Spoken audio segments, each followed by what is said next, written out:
राधे राधे सभी को स्वागत है आपका मेरे एक और नए ब्लॉग में। कैसे हो आप सब। आज का मौसम कुछ इस प्रकार से था। अभी मच्छरदानी लगी हुई थी, मुझे इसे हटाना था। पहले मैंने इसका रोल करके इसको इकट्ठा कर दिया था और मुझे ऊपर बांधना होता है इसे। मैंने ऊपर बांध दिया था, उसके बाद डाल दिया था घास, क्योंकि सुबह सबसे पहले डंगरों को घास खिलाते हैं। उसको मैंने बाहर बांध के घास डाल दिया था और एक एक करके इनको सबको बाहर निकाल दिया था। दादिया सुबह जल्दी दलिया रख के चली गई थी, तो मैंने इसमें दलिया डाल के इसको अच्छे से मिक्स कर दिया था।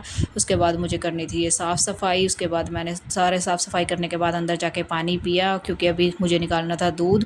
मैंने बाल्टी में पानी डाला और मैं अपनी बाल्टी को लेके बाहर आ गई, क्योंकि अभी मुझे निकालना था भैंस का दूध। दूध निकाल के आई तो काफ़ी टाइम हो गया था। उसके बाद मुझे बनानी थी अपने लिए चाय, क्योंकि आज सीरत की छुट्टी थी, तो मैं अकेले ही थी जो खाना खाने वाली थी अभी। तो मैंने अपने लिए रोटी बना ली थी और उसके बाद मैं अपना खाना लेके आ गई थी बाहर, क्योंकि बाहर का मौसम जो है बहुत अच्छा हो रखा था। बादल बादल से आए हुए थे और बारिश आने वाली थी, तो दादी बाहर बैठी थी, तो मैंने दादी के पास बैठ के अपना खाना खा लिया था। क्योंकि अभी मौसम थोड़ा ख़राब होता ही जा रहा था और हल्की हल्की बारिश आने की संभावना हो रही थी, तो दादी ने बोला कि जल्दी जल्दी पहले हम गोबर को बाहर गिरा देते हैं, नहीं तो जल्दी ज़्यादा बारिश आ जाएगी। हमने फटाफट से गोबर को तसले में डाला और बाहर डाल आई थी मैं। तभी थोड़ी थोड़ी बारिश आनी शुरू हो गई थी और एकदम से तो ज़्यादा बारिश आई और बंद हो गई। तभी मैंने तोड़नी थी भिंडी, क्योंकि आज मुझे बनानी थी भिंडी की सब्ज़ी। मैंने सारी भिंडियों को निकाल लिया था और उसके बाद उन्हें धो दिया था। धोने के बाद मैंने उनको सुखा दिया था। पता नहीं दादी क्यों आज मेरी भिंडियों को ऐसी अजीब सी निगाहों से देख रही थी और वो जा रही थी देखते हुए। उसके बाद मैंने उठाए अपने अस्तर शस्त्र और ट्रेंड को फॉलो करते हुए हमने करना शुरू कर दिया था घर की साफ़ सफाई, क्योंकि सबसे पहले ये सबसे ज़रूरी काम होता है। उसके बाद बाकी और सब काम किए। बादाम छीलना शुरू कर दिया था, क्योंकि अभी बच्चे दोनों उठ गए थे। मैंने उनको पहले बादाम दिए। बारिश आना शुरू हो गई थी, तो ये बोल रहा था मुझे अंदर बांध दो, लेकिन बाकी सब तो आराम से बैठे हुए थे, तो बारिश को एंजॉय कर रहे थे। तभी बारिश में सीरत के पापा की फरमाइश आ गई कि मुझे आज खाने हैं आलू के पराठे। उन्होंने भी आज सुबह खाना नहीं खाया था, तो उन्होंने बोला कि दोपहर का और सुबह का खाना एक साथ ही बना दो।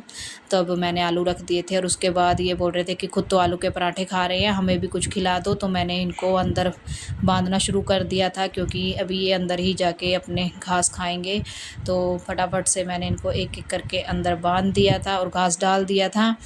बारिश आ रही थी तो ध्रुव पूरा भीग गया था बारिश में और दादी के पास बैठा था। अभी फिर आई इस छोटू की बारी, इसको भी मैं अंदर ले गई थी और बारी बारी मैंने इन सबको अंदर बांध दिया था। उसके बाद मैंने इसको पिलाया पानी, क्योंकि ये बाहर कभी भी पानी पी के नहीं आता है।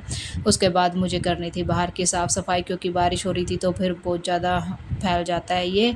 और ये घर का सबसे छोटा मेंबर था जो ऐसे ध्यान से देख रहा था। उसके बाद मैंने अपने पैरों की साफ़ सफाई की, क्योंकि मुझे अंदर जाके अपनी सबसे पहले लेनी होती है दवाई सर्वाइकल की। उसके बाद मैंने आलू के पराठे बनाने शुरू कर दिए थे, क्योंकि काफ़ी टाइम हो गया था, बच्चों को भी भूख लगी हुई थी, सीरत भी भूखी थी और उसके पापा भी काफ़ी टाइम से बोल रहे थे, क्योंकि उन्हें जाना था खेत में। फटाफट मैंने उनके लिए पराठे बनाना शुरू कर दिया था। सबसे पहले पराठे बनते ही मैंने उसके पापा को दे दिए थे और उसके बाद सीरत भी आ गई थी अपने पराठे लेने के लिए। उसके बाद सीरत के पापा चले गए थे अपने वाहन पे सवार होकर खेत में। उसके बाद आई दृष्टि को भी मैंने पराठे दिए थे। किचन की हालत कुछ ऐसी हो गई थी खाना बनाने के बाद। फिर मैंने थोड़ी अपनी कमर कसी और फटाफट से सफाई अभियान शुरू कर दिया था। उसके बाद मैंने एक एक करके पूरे किचन की साफ़ सफाई करी। साफ़ सफाई करने के बाद फिर मुझे अभी देखना था इन बर्तनों को भी जो एक ढेर लगा हुआ था। मैंने अपना सुरक्षा कवच पहना, क्योंकि आज बर्तन बहुत सारे थे, तो सुबह के और दोपहर के तो सारे कपड़े गीले हो जाते। उसके बाद सीरत के पापा भी आ गए थे अपने वाहन पे सवार होके। उसके बाद मैंने किचन को कर दिया था एकदम से चकाचक। अभी उन्हें घास कूटना था, तो अभी मैं अंदर बेडशीट चेंज कर रही थी, क्योंकि छत गंदी हो गई थी। सीरत को मैंने लगाया था डस्टिंग पे, आज छुट्टी थी। उसके बाद मैंने इनके दोपहर के खाने की तैयारी कर दी थी और इनको भी खाना डाल दिया था, क्योंकि खुद तो हमने आलू के पराठे खाए और इन्हें कुछ ना हो, ऐसा नहीं हो सकता। और उसके बाद ध्रुव को भी मैंने नहलाना शुरू कर दिया था। ध्रुव को नहला के आ गई थी मैं। उसके बाद मैंने उसकी कर दी थी थोड़ी डेंटिंग पेंटिंग, क्योंकि उसे बनना था अभी जेंटलमैन। मैंने फटाफट से ध्रुव को कपड़े पहनाए, उसको तेल तूल लगा के उसको रेडी कर दिया था। और अभी खुशी भी बैठी थी, तो उसे भी रेडी होना था। उसने बोला मुझे भी जेंटलमैन बनना है। फिर मैंने उसको पाउडर लगाया और ये सारे बच्चे देख रहे थे अभी टीवी। और ये सुलाने वाला यंत्र जो बच्चों को सुलाता है उसको मैंने लगा दिया था और ध्रुव को उस यंत्र में डाल दिया था। उसके बाद मुझे करना था ब्लॉग का एंड। वीडियो को लाइक कर देना, चैनल को सब्सक्राइब कर देना। Okay, bye bye.